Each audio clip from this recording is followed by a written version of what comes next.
My name is Devin. I'm 28. And the last time I tried to visit my family, my uncle blocked the door and said, "You're not family." That's when I knew I didn't belong, and maybe I never did. Hey besties, before I dive into this story, I just want to say, your support means more than you know. So if you enjoy this, don't forget to like, share, and subscribe. Growing up, I always felt like the extra piece in a puzzle that didn't quite fit. My mom, Lorraine, remembered every mistake I made, but never the times I helped or tried to do something kind. She could remember that I failed a test in 7th grade, but not that I stayed up all night to help her clean the kitchen before guests came. That was just how it was. My sister, Maya, was the star of the family. She had the sweet voice, the good grades, the pretty smile. Everyone adored her. She could walk into a room and light it up. I could walk into the same room, and nobody would notice I was even there. I wasn't jealous.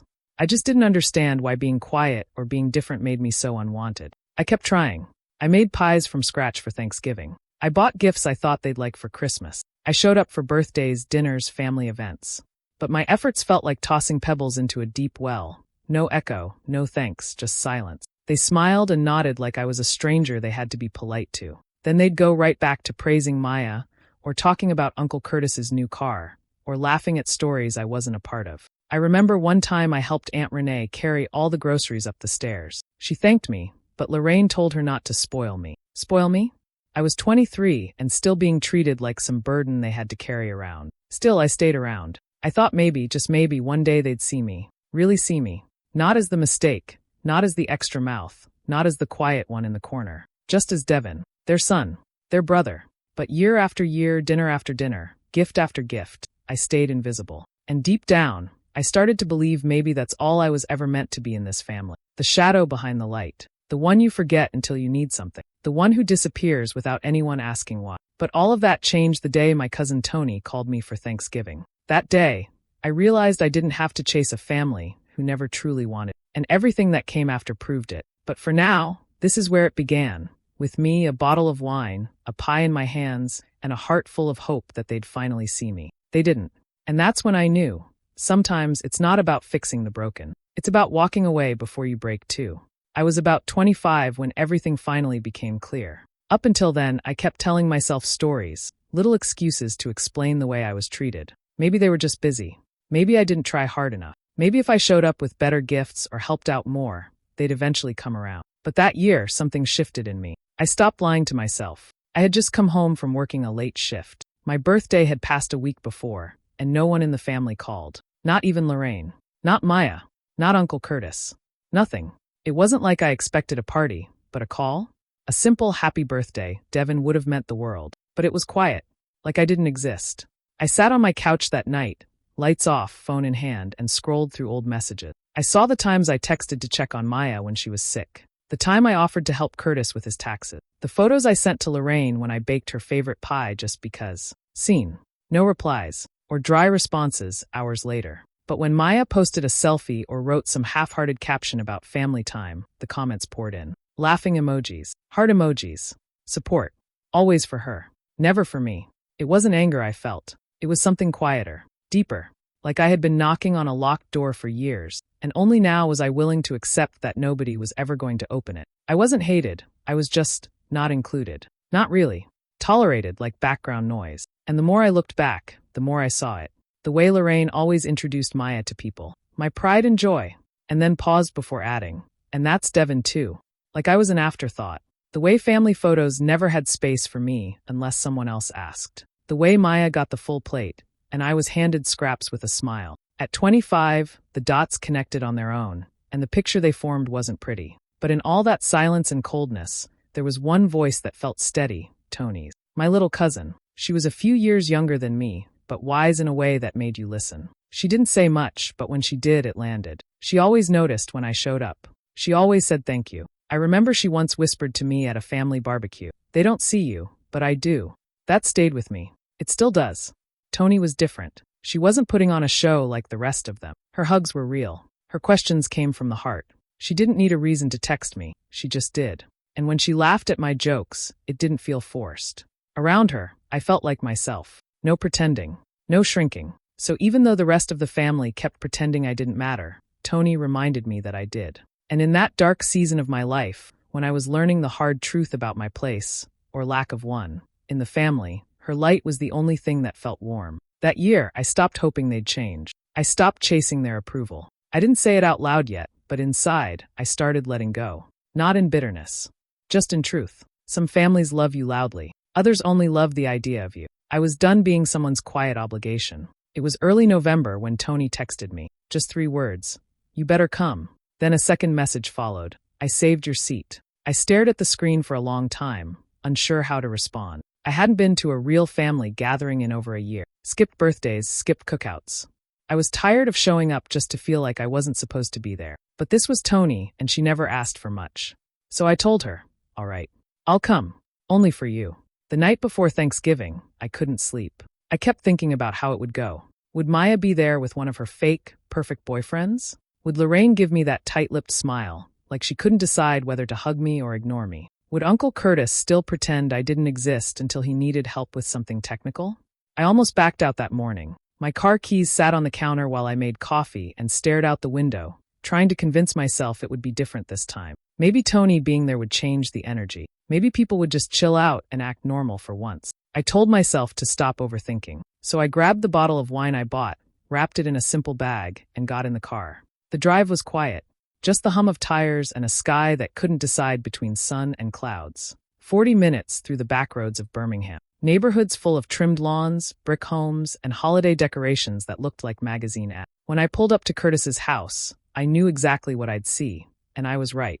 The big plastic turkey was out on the lawn, surrounded by gold leaves and fake pumpkin. A chalkboard sign on the porch read, "Give thanks, y'all," in curly writing. Everything looked picture perfect. The house even smelled like cinnamon from the street. But the closer I got, the more that old feeling crept in, that I didn't belong here, no matter how nice it looked. I stood at the door for a few seconds before knocking. I could hear laughter inside, plates clinking, someone shouting about the sweet potato pie. Then the door opened just a little. Curtis peeked out, saw me, and didn't smile. He didn't move to let me in. He just looked at me and said, "You came, huh?" I nodded, held up the wine. "Brought something." He didn't comment, just opened the door wide enough for me to step in. I walked in slowly, scanning the room. The table was set beautifully. White plates, gold napkins, tall candles. People were already seated, laughing. Maya was there, of course, sitting next to a guy I'd never seen. They all looked so comfortable, so easy with each other, like they belonged. Then I noticed something small but loud. The chair next to Tony, the one she said she saved, was gone. Filled already. Her eyes met mine, and I saw it. That quick flash of apology, like something had happened she couldn't stop. I stood there holding the wine, the air thick with food and false smile. No one got up. No one said, "Hey Devin, glad you made it." They just looked, then turned back to their plates. Fake laughter filled the space, and I stood in it like a ghost. Not angry, not even surprised, just deeply, quietly tired. But I stayed for a minute. For Tony. Just long enough to understand what I already knew. This wasn't my table. This wasn't my seat. And it probably never had been. I hadn't even knocked yet when I saw the curtain move. Someone had peeked. They knew I was there. I stood on the porch for a second longer, adjusting my grip on the wine bottle. It was the kind Tony liked, sweet and cheap, nothing fancy, just something simple we always joked about. I told myself, "You're not here for them. You're here for her." The door finally creaked open, just a few inches. Uncle Curtis's face appeared in the crack. His eyes met mine, flat and unreadable. He didn't say hello. He didn't even shift to open the door wider. Just stood there with that same half-disapproving, half-bored look I'd grown used to over the years. Then, calm as anything, he said, "You're not family anymore." No pause. No warning. Just that. Like he was letting me know the weather or the time. I thought I didn't hear him right at first. I blinked and waited for a laugh, maybe a sarcastic follow-up. But nothing came. His hand didn't leave the door. His foot stayed firmly planted behind it, like I was someone trying to sell him something he didn't want. I didn't say anything. I just looked past him into the house. The hallway opened up to the dining room where the table stretched long and full, surrounded by warm light and familiar faces. There it was, the seat Tony said she saved. Except now someone else was in it. A guy I didn't recognize, sitting close to Maya, laughing at something she said like he'd been part of the family for years. And Lorraine?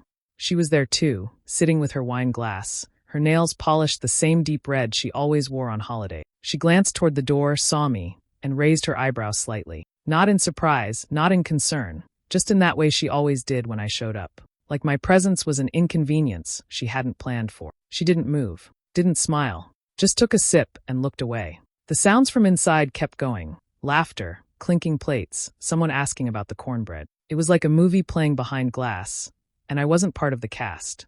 I turned back to Curtis, who still hadn't moved. "All right," I said quietly, not angry, just done. I backed away from the door, wine bottle still in hand, and walked back to my car. My feet felt heavy, like every step was sinking into something I'd been carrying for years. I didn't look back. I didn't wait to see if anyone followed me. They wouldn't. When I got into the car, I sat still for a long time. No music, just the hum of my breathing and the sting in my throat that I kept trying to swallow. I looked at the wine bottle in the passenger seat. Still unopened, still cold. I had told myself I was coming for Tony. But now I realized, no matter how much I loved her, I didn't need to be anywhere that made me feel small. Not anymore. So I started the engine and drove off. No goodbye. No drama. Just silence. And for once, I let that silence mean something. I didn't drive away immediately. I sat there, hands resting on the wheel, watching the house through the windshield like it was a stranger's place I'd never entered before. My reflection in the glass stared back at me, tired eyes, clenched jaw, face calm on the outside but filled with something deep and sharp I couldn't quite name. I could still hear the laughter from inside, faint through the thick air. It didn't sting anymore, it just sounded fake, like background noise in a place I didn't need to be. I leaned back in my seat and reached into the center console. My phone was already on low battery, but I didn't need long. I knew what I was about to do. I'd been preparing for this, not just last week, not just this month, but over years of second-guessing myself, of thinking I was too sensitive, of swallowing the pain because that's just how family is. I opened my Notes app and found the video file. It had taken me weeks to put together, 5 minutes long. Nothing dramatic, just facts. I hadn't added music, hadn't edited it for pity or attention. I just spoke, calm, measured, real. Some clips were screenshots, old text conversations, messages where I was excluded, blamed, ignored. Some were recordings, voice notes, family group calls where I was talked over or dismissed. One clip even showed a birthday where I showed up with a gift, and Maya got all the attention for simply walking in. I watched the first few seconds again, my voice quiet but steady. If you're getting this, it's because you've seen it, or you've felt it, or maybe you've ignored it. But I'm not going to be silent anymore. I hit share. 7 names. Tony. Jamal. Aunt Renee. My cousin Layla's fiancé, who once asked me at a cookout, "Why do they treat you like that?" A couple others. People who had seen things, who had hinted at it in passing but never said it out loud. And Curtis's wife, Sheila. Not because I thought she'd care, but because I wanted her to know. All of them. One by one, I tapped send. Then I turned off the screen, dropped the phone in my lap, and sat still. The car was quiet again, but the silence felt different now. It wasn't empty, it was full. Full of everything I had never said at the dinner table, everything I had shrugged off with a fake smile, everything I had bottled up for the sake of keeping peace. I wasn't yelling. I wasn't blaming. I was just telling the truth. For once, I didn't feel crazy. I didn't feel dramatic. I felt free. I rolled the windows down slightly, let the cool November air touch my face. Somewhere inside, another laugh echoed out. But I didn't flinch this time. This wasn't about revenge. It wasn't even about being accepted anymore. It was about being heard, even if it was just once, and even if it made people uncomfortable. Because sometimes silence isn't peace. It's just fear wearing a mask. And I was done with fear. The message had barely been out 10 minutes when I saw the first notification pop up on my phone. Tony. Missed call. Then another. Then a text. Are you still outside?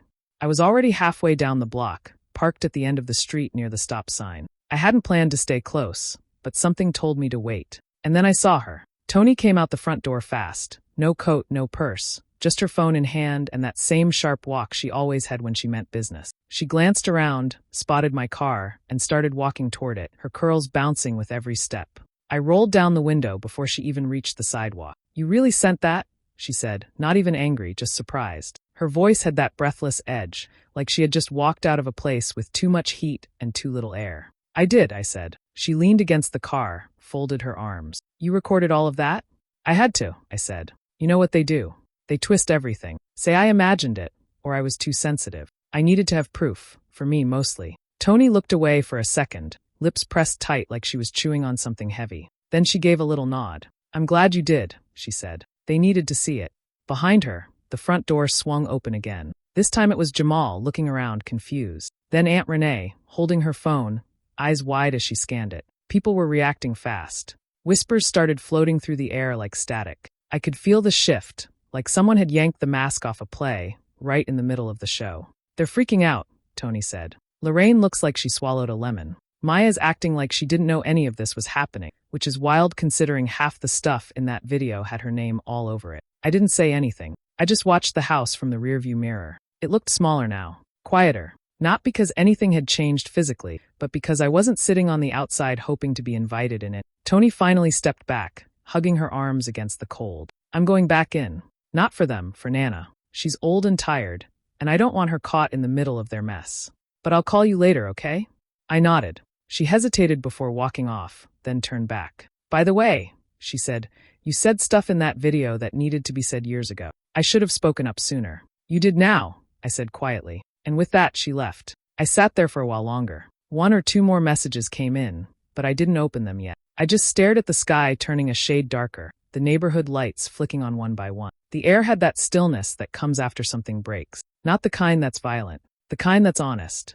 The kind that makes people shift in their seats and rethink what they thought they knew. I didn't feel victorious.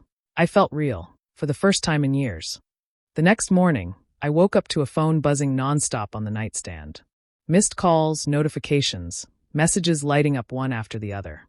At first, I thought maybe it was a glitch, but then I saw the names. Layla, Darius, even people I hadn't heard from in years. All of them had something to say. And this time, none of it was behind closed doors. I sat up slowly, rubbed my eyes, and checked my email. A few messages were long, thoughtful. Some were just one line. Thank you for saying what I couldn't. One even said, I saw it. I believe you.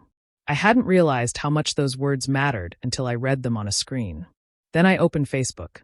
Lorraine had posted. Of course she had. It was one of those long, winding paragraphs. No names. No direct quotes. Just vague accusations about disrespect and being blindsided by betrayal. She wrote about how some people forget the love they were given, and how family should stay family no matter what. But this time, something different happened. People responded. Not with the usual hearts or so sorry sis comments. No, this time the replies weren't all on her side. They were real. Tony was the first. Simple and sharp. Sometimes people stay silent because it's safer. That doesn't make the silence right. Jamal followed right after, sharing a short memory from years ago. How he saw Lorraine mock me behind my back after I left a family dinner early, how he had felt uneasy, but never said anything. Then Aunt Renee replied.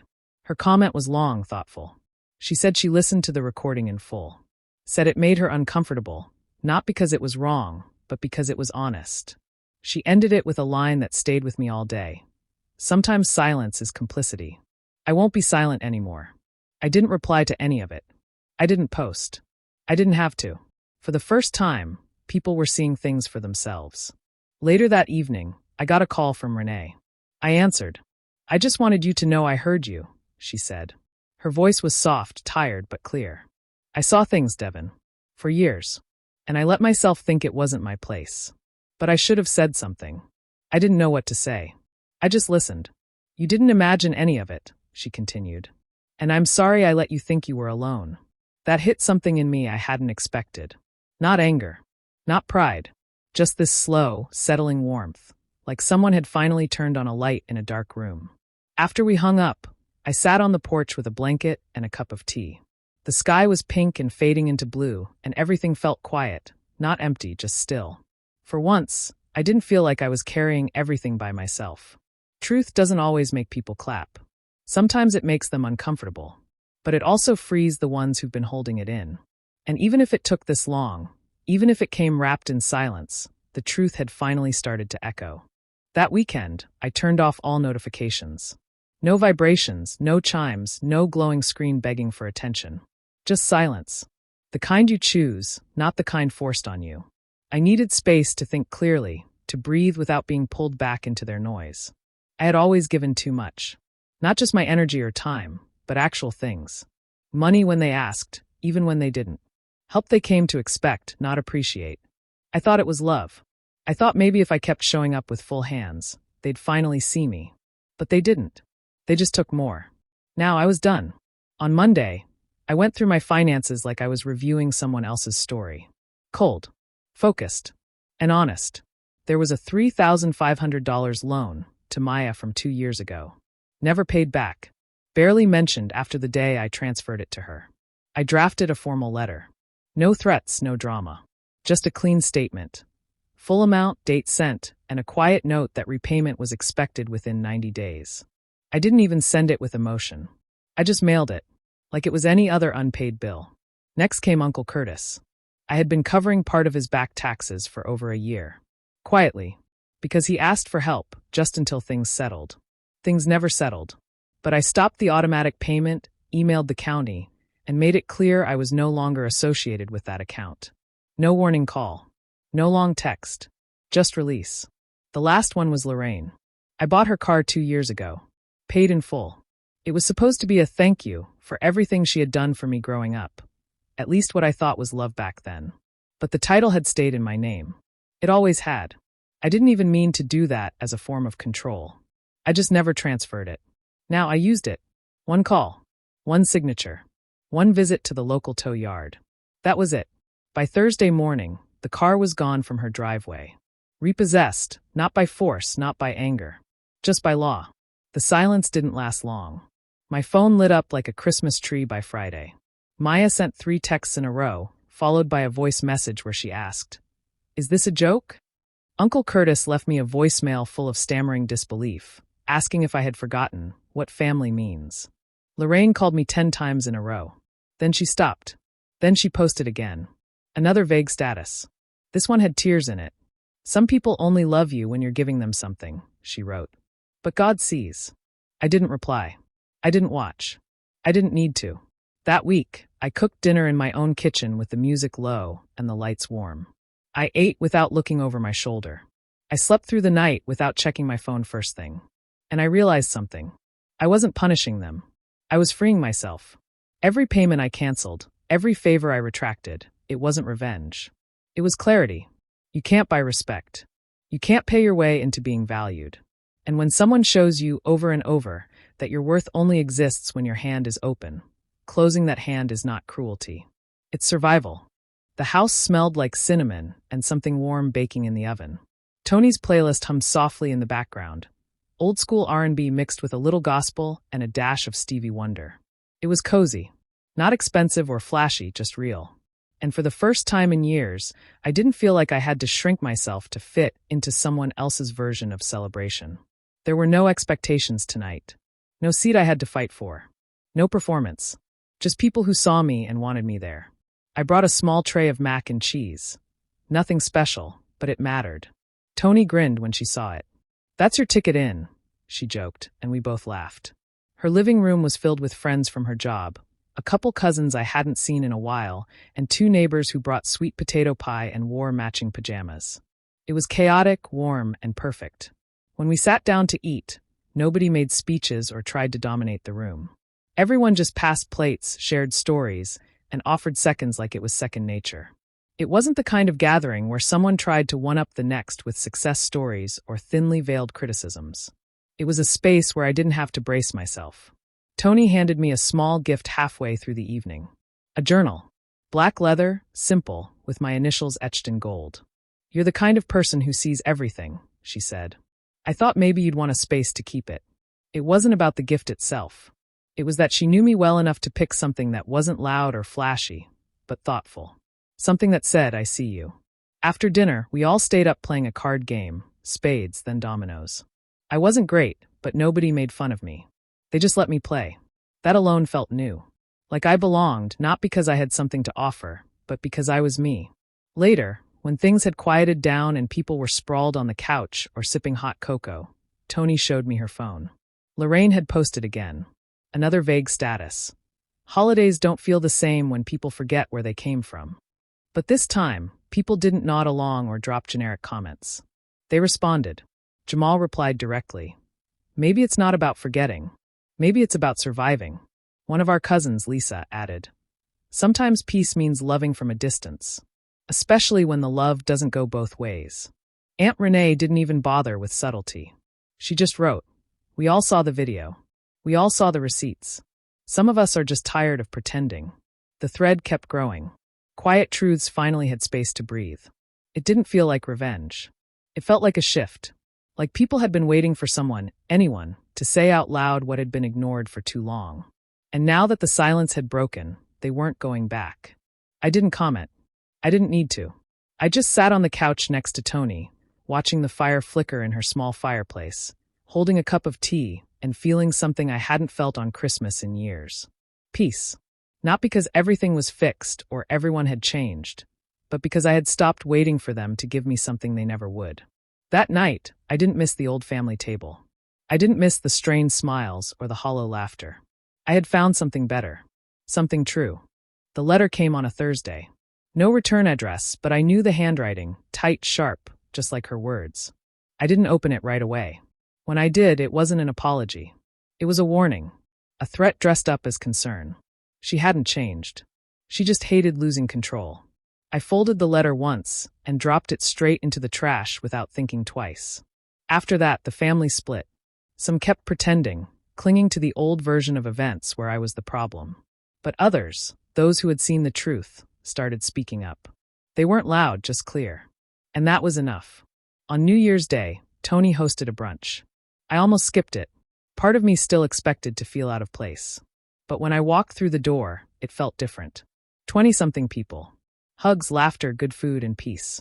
Not forced, not performative. Just real people who were done with pretending. Later that evening, I posted one last video. No anger in my voice, no bitterness. Just truth. I looked into the camera and said, "You don't owe them silence. You don't owe them anything." I didn't lose a family, I released one. And in that silence, I found my voice. Do you think I made the right decision by letting go and starting over? Or should I have given them one more chance? Share your thoughts in the comments. I'm really interested in what you think. And if you don't want to miss a new video, make sure to subscribe and hit that notification bell.